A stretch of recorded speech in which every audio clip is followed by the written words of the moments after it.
You're listening to the Wholehog Football Podcast, bringing you the latest news, analysis, and more. Here's your host, Matt Jones, with Scotty Bordelon of the Hog Sports Network and WholeHogSports.com. Less than 2 weeks out from football season now, the Razorbacks are almost finished with their camp. In fact, the word is that the camp ends on Wednesday. Then the Razorbacks will have another scrimmage this weekend. That's part of kind of a week plus period of leading up to the game week with Western Carolina. Game prep for that first game always is another 2-3 days more so than it is during a regular week during the season. Arkansas Western Carolina season opener September 2nd. That's next Saturday at War Memorial Stadium in Little Rock. I'm Matt Jones with Scotty Bordelon of WholeHogSports.com. And what we're going to do this week, we've got two podcasts. We're going to break it up. And so today we're going to talk about the offense. Later this week, we'll talk about the defense. But today we want to kind of hone in on the offense and tell you what we've seen from the Razorbacks during their camp period. It's offensively, the story in the offseason was Kendall Briles left the Razorbacks, went to TCU. Back comes Dan Enos, maybe a little bit of a surprise hire, just given the fact that, he was at Maryland. It kind of came out of left field to me, at least. But Dan Enos is back. It's a coordinator who's got a ton of experience. And I think where we're going to see Dan Enos, Scotty, play the most dividends, I guess, this year is going to be in his quarterback work. I don't know that Arkansas made an improvement from Kendall Briles to Dan Enos as far as coordinator goes. The proof's going to be in the pudding this year in terms of what they're able to do offensively. But I don't think there's any doubt that when it comes to being a quarterback developer, that Dan Enos is an upgrade over Briles, just given his track record. A lot of great quarterbacks that have worked with him throughout the years. And I think that we see some differences in KJ Jefferson going into this season. Yeah, there's no doubt about it. And it's been pretty cool this preseason to, watch practice. We get anywhere between, 3 and 6 periods per viewing period or viewing window that we get to watch practice. I think I've been to just about every practice except maybe 2.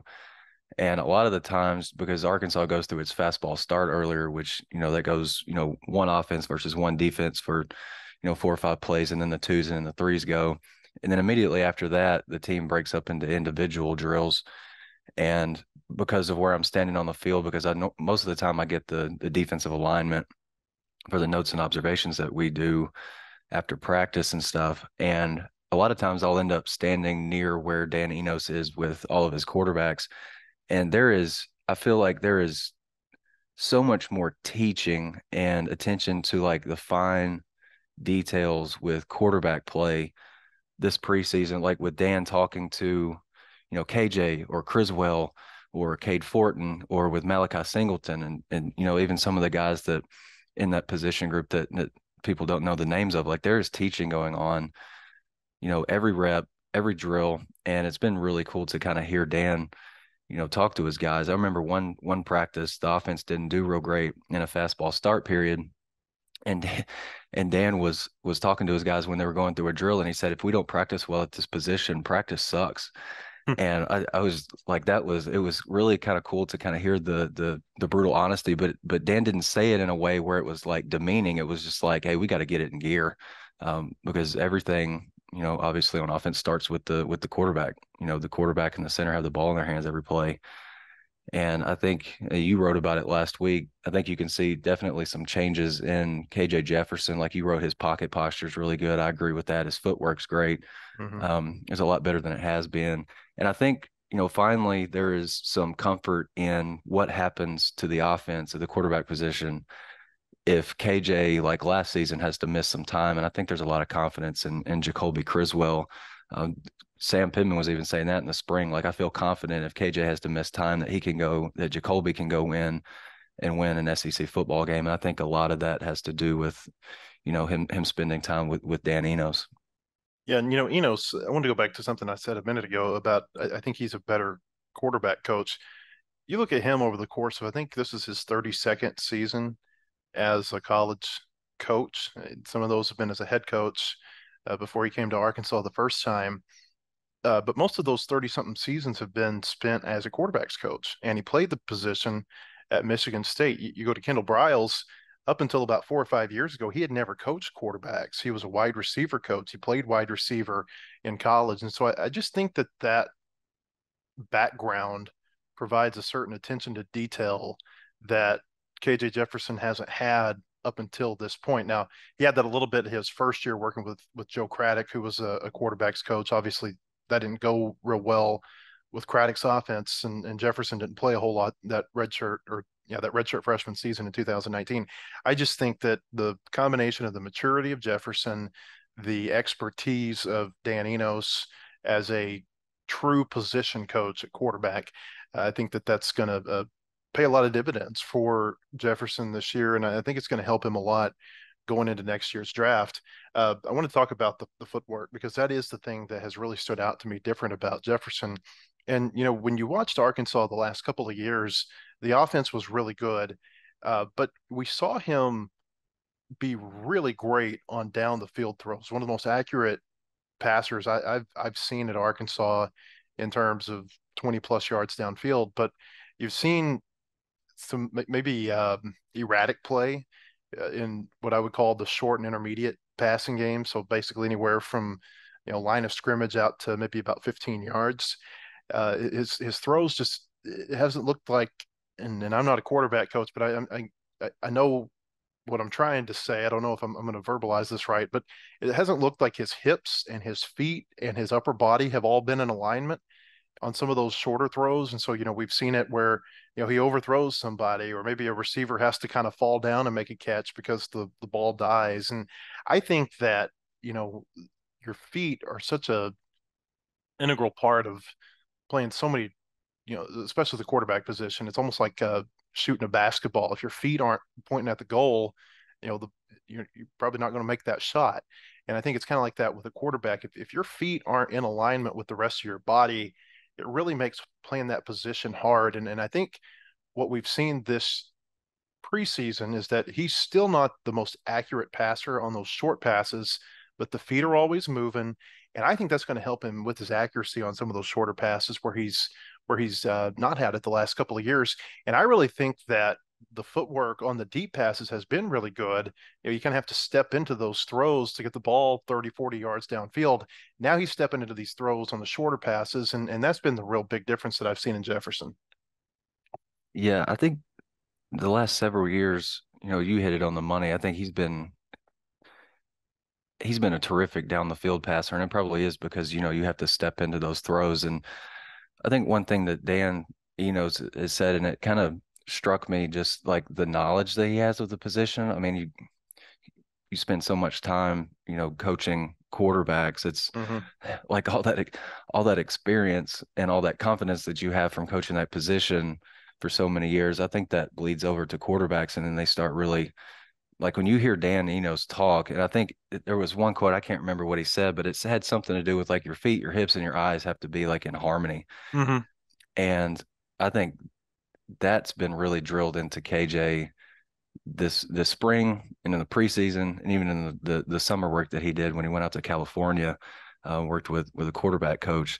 But I think his downfield passing has always been really solid. Like that struck me, like even the first start that he had, when I think against LSU his freshman year.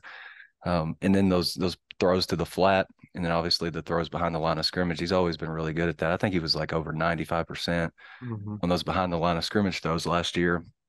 Been really accurate in the past, but I think he's got to make defenses feel him like in that intermediate part of the field, over the middle of the field, down the seams, maybe 10, 12, 13 yards downfield. I think Dan's really going to help him with that. And I'll say this, like there have been some days where I'm just like, there's been some throws maybe at that intermediate level where I feel like, man, KJ last year would have made this throw, and then he comes back, and then yesterday he went like 10 for 10 in a drill against, defensive backs, in a coverage drill that I really enjoy watching. That was by far his best day. I think it's starting to get closer to the season, and he's starting to kind of feel that, like the season's really on him. Those first few weeks, like the first 2 full weeks of camp, can be really, really tough on you. And the third week can too, but it seems like he brought a lot of energy yesterday. And I feel really good about KJ. And I think he's got like supreme confidence in himself, just the way that he's moving. And honestly, I really feel confident in him that he just wants to ball Mhm. because we've talked to him a few times in the preseason and he doesn't seem like he's got just a ton of interest being there. Like he just wants to go play Yeah, ball, he's tired man. of talking. He definitely is. And I think it's because he's just got right now he's got supreme confidence in himself. Um, and I think he's really just trying to hone in on like the connection with basically a brand new cast of receivers too.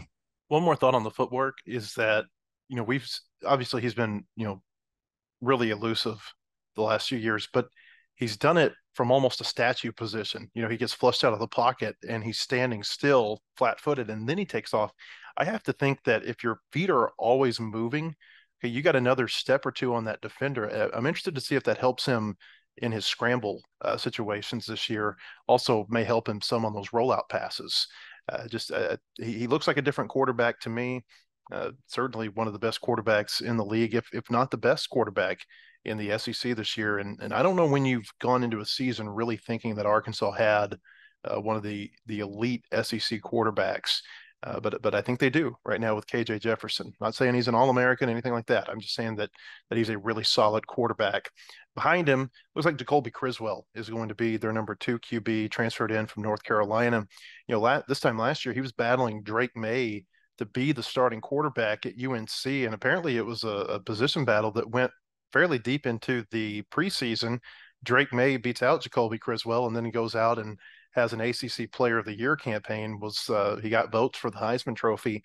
Criswell from Morrilton transfers back to Arkansas. I think he knew he was going to sit behind KJ Jefferson for a year when he got here. But Jefferson, he struggled with some injuries in the past couple of years. Missed 2 games last season, played through another one injured against Liberty. And there was such a marked drop off from Jefferson to Malik Hornsby last year. I don't think there's going to be as much of a drop off this year. I think Criswell comes in a lot more polished of a quarterback than Hornsby was. And again, I think this is someone who's going to benefit from working with Enos. I think if you're Arkansas, you hate to lose KJ Jefferson if that happens at any point this season. But I think you do feel better about your backup situation than you have at any point, probably since Jefferson was the backup to Felipe Franks. Yeah, no doubt about it. I think Jacoby's a really, really talented guy. I remember one time, I can't remember, maybe in the first full week of camp, and there's KJ is such like he's like a known commodity, a proven commodity. So honestly, like there's not just a ton of questions out there to be asked about KJ, and so I think there's a lot more intrigue and like maybe how the progress of his backup is. And Sam Pittman said that Jacoby is going to be one of those guys that when he gets into a game, I think he's going to show that he's a better quarterback than he is at practice, just because like quarterbacks are as off limits as they get in practice just to protect their health. Jacoby's a guy that can run over 20 miles an hour. I think Sam said he maybe can run over 21. So you got a lot of athleticism there. Those are really pretty ball. And I think KJ's making him better, honestly, because like Jacoby's seeing that like everybody's around KJ. That's great, but Jacoby's he's you can't tell me the kid doesn't have any pride about himself, and he wants to make that quarterback. I don't know. It's not a competition, obviously. If you're looking at it, KJ's the guy, but he wants the coaches to see it like it's a competition. You're Mm-hmm. like, hey, don't forget about me. I can help this team win too. I think he's had a good camp too, but obviously KJ's the guy. I think KJ's made him a lot better because Jacoby's he's getting the second team reps. He's seeing what KJ's doing, and he feels like he's probably got to go match what KJ's doing to at least make KJ feel him. So I think he's had a pretty solid camp. I definitely feel confident in Jacoby if something were to happen to KJ that Jacoby could come in and there wouldn't be like this sense of panic in a home game. Sometimes when the starting quarterback goes out and he's as good as a KJ Jefferson is, that backup comes in. There's like a little bit of panic and some angst and Mm-hmm. uneasiness in the stadium. I think there would obviously be some of that because KJ's terrific player, but I think there's a lot of confidence and there would be more of a like, okay, let's see what Jacoby Criswell can do because we know he's a really talented guy. For my money, Criswell is the most mechanically sound quarterback that they have on the roster. And I'm just talking about if you stand behind them and you kind of look at their footwork, you look at how they go through their progressions. Criswell is the guy that you would want to, just model everything after, I think, or, come really close to that. The difference is that Jefferson has got some of these intangibles and physical traits that are just really rare. But I do think you feel better about Criswell than you ever did about Malik Hornsby last season when he had to come in the game, or Cade Fortin, or whoever the quarterback was. They went through some uncertainty with their backup quarterback play last season. Just from a backfield standpoint, Arkansas probably has the best backfield in the SEC. When you say starting quarterback, starting running back, Rocket Sanders back, number 2 in the SEC last season in rushing, just missed out on the rushing title, finished just behind Quinshon Judkins at Ole Miss.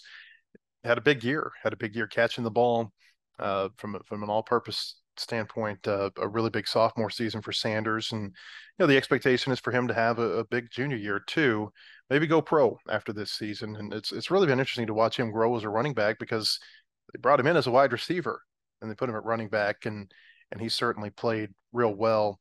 He's on pretty much every watch list you could find this preseason. Second team All-American on the AP preseason team. And I mean, it's everything you want from Rocket Sanders, or everything you want from a running back in Rocket Sanders. To me, the intrigue at running back is going to be who's going to get the most touches behind him. I think coming out of spring, the thought was AJ Green would be the number 2 back. I think Rashad Dubinion may have caught him this preseason. Dubinion's had a really strong camp from all indications. Yeah, for sure. I think Dubinion, I remember I left, maybe it was spring ball, and I'm just like, man, this Dubinion kid's for real. And, I think this summer he kind of flipped a switch in terms of, his commitment to doing the other things, like away from the field, like working out. I remember in the preseason, we got all the running backs in the interview room once, and I think I think it was Jimmy Smith that said that, like, he's committed to the weight room now. And I asked Rashad, Mm-hmm. why didn't you like the weight room? And he was like, man, I just didn't think I needed it. And he's in shape now is the word. And, I kind of thought last year that maybe he could afford to, maybe drop a little bit of weight. That might help with his quickness and his shiftiness, which was really great as is. But he's in shape now. And I think him being in shape has him, really hyper focused on, trying to be that number 2 guy. And AJ Green is a guy that I know is really talented, but we've really only seen him have a couple of great games. You know what I mean? It Mm-hmm. was, late in the Texas game. Like, that game was already in hand when he had his touchdown run. Mm-hmm. And then last year in the Liberty Bowl, Dubinion and AJ Green both go for 99 plus. But it was because Rocket got hurt. And so I'm ready to see if AJ Green can grab the reins of that number 2 spot and just kind of run with it. We hear all the time about his track speed. And this year the word was from Jimmy Smith that, he's a complete college back now, which I think that's music to a lot of people's ears. I wrote the story I wrote on AJ Green early in camp was like probably one of the most read stories that I've written in camp. I think there's so much intrigue in AJ Green and so much want for him to be great. And I think he can be. But yeah, that number 2 battle for carries behind Rocket is super intriguing, because I mean, after the first scrimmage, you heard Sam Pittman get asked about the run game, and he's like, R-Dub special, man. And he's making something out of nothing all the time. Mm-hmm. And so I think just, again, like with the quarterback situation, you feel good about the depth at running back. I don't know that there is a deeper position on the offensive side of the ball than at running back. And we haven't even touched on Dominic Johnson. I Right. think he's had a fine camp. I haven't seen a whole lot of him in the fastball start segment, so we don't really get to see him cut and move, maybe like we'd wanted to. And Isaiah Augustov, I think he's going to be a terrific talent maybe in a couple years, but it's a loaded backfield. With Johnson, you have to believe that he's still going to be in the mix in short yardage situations. That's where he was so good a couple of years ago before the first knee surgery. He's had 2 of them now. I will say this, that you don't see him as much in the fastball starts, but you do see him in what they call their inside run drill. And basically, the Right. inside run drill is where they bring in, I would say they bring in everybody except the receivers and the cornerbacks. So it's almost like maybe 9-on-9 type football. You typically have a tight end, maybe a couple of tight ends in there. You got your offensive lineman, your running back, your quarterback. Defensively, it's everybody who's going to pile in there at the line of scrimmage, your defensive linemen, your linebackers, your safeties, and they just go at it, man. I mean, it's one of my favorite drills to watch at practice. Sam Pittman got on him real early in the preseason because he just didn't like the energy they were going through that drill with. And he basically said, we do inside run drill to learn how to run the ball and how to stop the run when it's 3rd and 1, 4th and 1, 3rd and 2, whatever the case might be. Basically when the run is coming, you're going to run it. They know you're going to run it. Whose will can stop the other. And so it's a fun drill. But I say all that to say Dominic Johnson has been in those drills some, and I've actually been pretty impressed with how he cuts in those inside run drills. It looks like the knee is, I don't know if it's 100%. I don't know if it's 95%. I don't know where he is right now, but I think the fact that he's practicing and the fact that he is cutting is a good sign. And, I thought one of the big issues for Arkansas last season was their inability to move the ball in short yardage situations. You can go back probably 5-6 games and look at a pivotal moment in those games where Arkansas wasn't able to get a 4th and 1, whether it be at the goal line or maybe it's in the middle of the field or whatever the case might be. And I thought that not having a Dominic Johnson was a key to that last year. Some of it has to do with the offensive line. I think some of it had to do with not having as good of a tight end blocking. But I think Dominic Johnson could help them in those short yardage situations this year. Yeah, I think there's a place for him. It's so hard for me though to go against, like KJ or Rocket. Like Rocket, I remember Rocket, I've said this since Rocket got Mm-hmm. here. Like he's been physically impressive since the day Yeah. that he first stepped on campus, and he was just like 6'2" or 6'3" and 205 pounds at the time. And now they've got him listed at, the same size. I think he's listed at like the same size or very, very, very close to what Derrick Henry was, like maybe his last year at Alabama, Mm-hmm. which is insane. And Mm-hmm. Sam said at media days, or maybe it was early in camp, could have been Ben Souders, but he's faster than he was last year, stronger. Um, but I think there is a place for Dominic Johnson to get some carries because I think Sam is, and Jimmy Smith's probably the same way. Like he loves all of his guys in that room, and he kind of takes it as a challenge to. A lot of people would be like, "How am I going to split up carries between like these 4 or 5 dogs that I've got in this position group?" But he kind of takes it as a challenge, and you give Dominic Johnson a carry in a big situation, you need a yard or two, big spot, and he converts. Like that's a huge confidence boost that's going to carry him, maybe the rest of that game into the next week for the next game. I think a big confidence booster for Dom too. In the first scrimmage, he took a carry and took it to the house 50 yards. Mm-hmm. And when he broke through the second level of the defense, there was I think it was a young defensive back that tried to take him down by that right knee that he's got that bulky brace on, and he slipped his leg right through that tackle attempt, took it to the house. I think that was huge for Dominique, and he's so talented, man, and kind of like Rashad Dubinion. He's big guy, but he's really shifty. Like he can stop on a dime and make guys miss. Remember when Dom was a freshman, I talked to, I think it was his high school coach from Crowley, Texas, and they nicknamed him the Dancing Bear because he's just like, he's this big dude with the ball in his hands, but he's slippery and he is so hard to tackle, man. Hmm. I just hope that Dom's got enough confidence in that knee to be able to put his foot in the ground and make him what he was his freshman year. And I know that's got to be so hard after 2 knee injuries, but I just hope that he can get back to, some semblance of himself from that first year he was here. You talk about short yardage. You know what the most successful play in the NFL was last year? It was the Eagles on those quarterback sneaks with Jalen Hurts. I wonder if you see that maybe some from Arkansas, the influence, because it's kind of like that trickle down effect. What you see in the NFL, you start to see in college football. Sometimes it's a trickle up effect that NFL teams are taking what college teams do. But I don't know. I wonder if maybe seeing the success that the Eagles had with that might influence Arkansas in those short yardage to let KJ Jefferson just plow his way forward, because the Eagles, I think they converted that at something like a 96, 97% clip last year when they only had 1 yard to go when they ran a quarterback keeper. Yeah, I would put the ball in the hands of my best player, my team leader, and that has since, gosh, I guess it's basically just like been this whole calendar year that Sam has said that KJ's he's the guy on offense and defense. I'm Mm-hmm. definitely I'm giving him the ball with a game on the line, big spot, no doubt about it. Dan Enos coached Jalen Hurts for a year at Alabama. He actually compared Jefferson to Enos in some, or he compared Jefferson to Hurts in a few ways. One of them, he said that they can both beat you with their brain. And I thought that was a very interesting comparison between Jefferson and Hurts, and certainly physically. There are some similarities between them. We'll move on and talk more about the Razorback offense. First, I want to tell you that the Wholehog Football Podcast is sponsored by Kendall King, Design, Display, Signage, KendallKing.com. That's KendallKing.com. The Kendall King Group family of companies plays to win, just like our hogs. We know how demanding retail marketing is today. From digital omni-channel creative services, through in-store signing and displays, and finally to social influence, we've got you covered. Our KKG Inc. family of companies, Kendall King, Shopcart Creative, and Soapbox Influence are winning with multiple retailers and brands.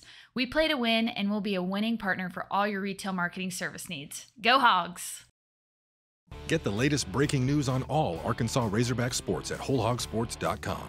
Our award-winning reporters and photographers go beyond game recaps to bring our subscribers the most trusted Razorbacks news anywhere. With expert analysis, the latest in recruiting, plus unique and compelling stories of your favorite teams. Subscribe today at wholehogsports.com.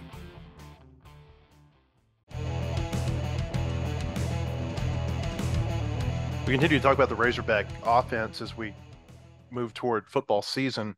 Let's talk about wide receivers here for a minute, because they pretty much lose all of their receiver production from a year ago. They get a little bit back, but for the most part, what you're looking at wide receiver this year is a bunch of new names. It feels a lot like last season when you had transfers come in and they were the big players on offense, whether it be Jaden Hazelwood or Matt Landers. Well, this year it's Andrew Armstrong, a transfer in from Texas A&M Commerce. You got Isaac Tesla, a transfer in from a Division II college in Michigan.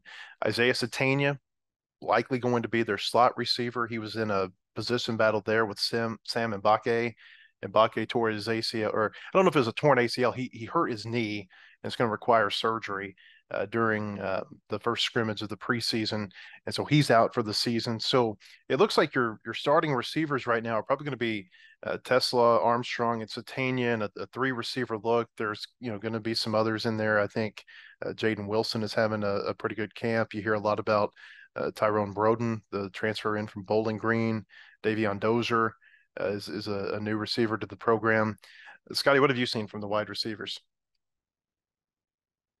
Yeah, I think you're pretty set with maybe your first group of guys like Isaac Tesla and Andrew Armstrong. I don't know that there's been two more talked about guys in camp, and we're recording this on Tuesday, so Monday's practice was the 15th of the preseason. Mm-hmm.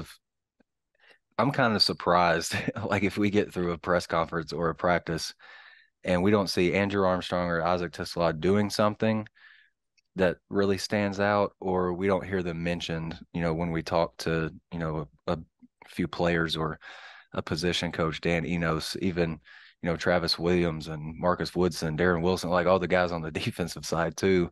They always get questions about receivers, but I think you've seen Isaiah Satania really take off since the spring. Like he had a terrific spring game, and maybe I was guilty of it too, but I'm just like, it was great, but man, there's lots of guys around the country that have great spring games and then it doesn't really materialize.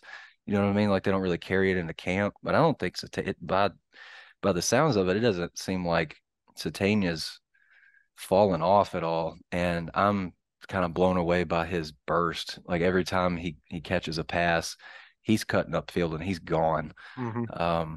Really, really elusive, and I think he gets off the ball pretty well. I think it's just he's going to have to fight through some really physical defensive backs in this league. So maybe that's the concern with me. If there is another concern, it's just like he hasn't really done it before. You know what I mean? So it's like there's kind of every one of your top line guys, you feel like at receiver, they're not proven at this level, but they've all shown things that make you think that they can be a guy. I think Tesla and Armstrong are dudes at receiver. Like Tesla, he was on that college football freaks list. Like I think he was in the 80s somewhere. Like he's just got really good size. Remember shaking his hand one day after interviews and was just kind of struck by like his build. And then you go to practice and watch him, and he's making these really, sure-handed catches, all hands in traffic, that kind of thing. Andrew Armstrong will burn you. I mean, he's got really, really good speed. I think he's one of the 5 guys on the team that runs 22 miles an hour plus, or he did it in summer testing and whatnot. Tyrone Broden is the guy that I think I was interested in most going into camp. He was definitely slowed, I think, at the beginning of camp because he didn't go through a whole lot of the spring because of an injury. Really unfortunate because I think he collided with Andrew Armstrong in the end zone in the spring and missed a bunch of time. I've seen Broden make a few good plays, but I think there's been more. Seen him drop a few deep balls, and I think that was a bit of a concern at Bowling Green. I looked at PFF the other day. He had 5 drops last year, which is not ideal. But if you can just like build that kid up, get him some confidence, I think he can definitely help. He's got really, really good size. Like he could be a big time red zone threat. Like if you just want to, put a ball in the corner, jump ball, I think Tyron Broden's a good candidate. Beyond them, Davion Dozier's intriguing to me. Again, true freshman though. He's got good size, but Jaden Wilson, I think Bryce Stevens, those 2 guys they've got to take a step up because I don't know that you can, entirely get away with just having like a 3 receiver cast. And then there being kind of a sizable drop off after that. They need somebody from maybe that second group that we've been seeing in practice to really rise up. Yeah, you said a lot of what I thought, but really to summarize my thoughts on those first 3 receivers, Tesla and Armstrong and Satania, great physical traits from those 3. Really, almost, I'm not going to say rare, but I mean it stands out from the rest of the receivers. The question for me is how are all 3 of those guys going to do playing against physical cornerbacks in the SEC? Because none of them have proven it against SEC defensive backs, and that's going to be the key, I think, for the receiver room, or at least for those 3. Is how do they handle the physicality of the other SEC defensive backs? At tight end, looks like Luke Hasz is going to be the starter, probably the only freshman starter on this team, and he's come in. The word on him since day one is that it's a really good looking tight end. He's put on a lot of weight, looks bigger than he did last year at Bixby High School, where he was a real standout at the tight end position. And I think what stood out to me with him is that from day one of camp, and it's been this way every time you go back to that inside run drill, he's the tight end. And that tells me they like how he can block, or they're going to throw him into the fire and say, you got to learn how to block. It's one of the 2, but he's worked with the offensive line every day in that inside run drill. And that tells me that he's going to get a lot of play this year as the tight end. Yeah, I think they're getting him ready for what he's about to see. And Matt, like I know I've only been doing this on this beat since 2018, but I've never heard players or coaches talk about a freshman like they do with Luke. Like it's crazy. Like I know I said that Tesla and Armstrong get a bunch of praise, and they have, rightfully so from what I've seen. But Luke, he's just, and we saw it in the spring, like even before he put on some weight to help him kind of with that inline blocking type responsibilities that they're no doubt going to put on his plate. Like he was making plays in the spring. I mean, and he was brand new to college football, and he was making plays, sure-handed. I think there's just a lot of trust in him, and he's kind of like that. He's kind of like that prototypical guy that you think Sam Pittman likes, right? Like he's one. It helps that he's from Oklahoma, so I think Sam's got a fondness for kid from that state. It was in a great program at Bixby. Yeah. I think I can't remember the exact number, but I think that his class may have not lost a game after the 7th or 8th grade. That's crazy. I mean, so he comes from a real winning tradition, and I think I think there's some value in that. Yeah, no doubt. And he can run, he can catch the ball, he'll lay you out. I remember one time, I think me and you were watching the inside run drill, and Luke was in there, and Dominic Johnson maybe carrying the ball, and I think I remember Luke coming down the line of scrimmage, so like started the play on the right side, ran down the line to the left side, and just took out a linebacker that's been, I can't remember who it was. I want to say it was Jaheim Thomas, So it's a guy that's been productive, on a top 20 defense before in his career. And he's just like took the guy out of the equation. And I don't want to hype Luke up like he's going to be freshman All-American by the end of the season, but this kid, I think you're going to see a lot of him. And if you see a lot of him, it's going to be because you're seeing a lot of really, really good things from him. A lot of things that I think he's got a special skill set, and I think Dan Enos wants to take advantage of that because anytime he's had good tight ends, like when he was at Arkansas, he utilized the hell out of them, and one of the most important positions on the fields. I think you're going to really like what you say out of Luke. Well, to me, it's just telling the fact that he's in line to start as a true freshman. No doubt. And, I mean, you've got Tyrus Washington, who they really liked last year. They brought in a couple of transfers, older players to build some depth there at tight end, and has, by all indications, outplayed them. And it's going to be a surprise to me if he's not the number one tight end when the season begins next week. Offensive line will finish there today. I think you kind of know what you're going to get from this offensive line on the interior.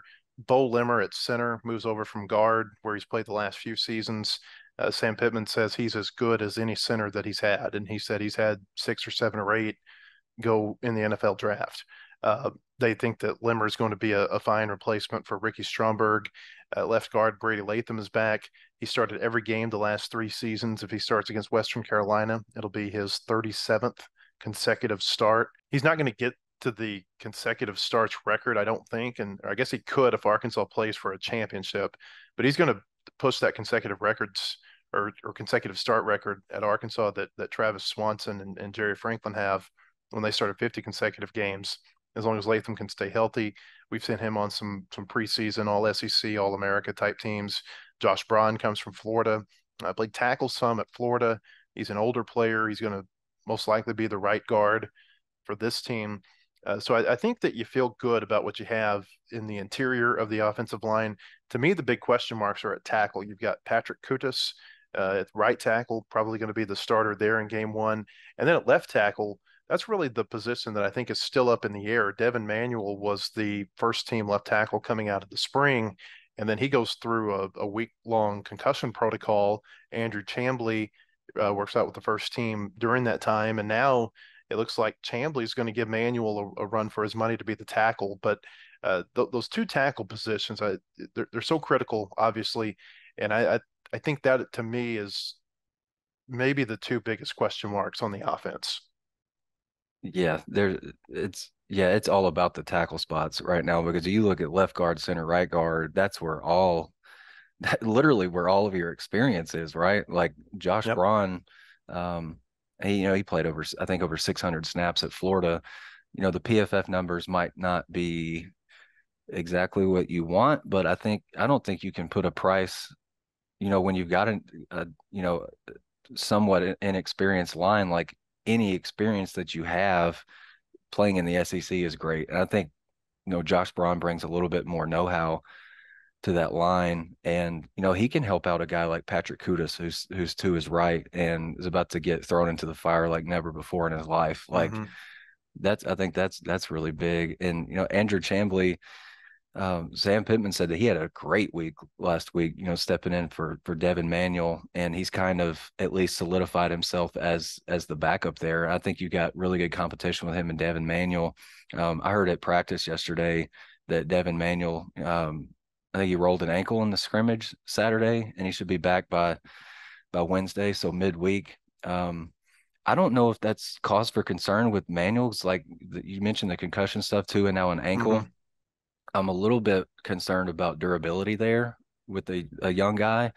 But Chamblee having everybody's saying that he had a good week last week gives me a little bit more comfort. But if you get past Chamblee, like I was looking at Ethan's practice notes yesterday, you got Aaron Smith and Brock Burns behind him. And I could not honestly tell you where either of those guys are from. So you need that left tackle spot, obviously a really important spot with being the blind side and all, but you need one of those 2 guys to be really healthy.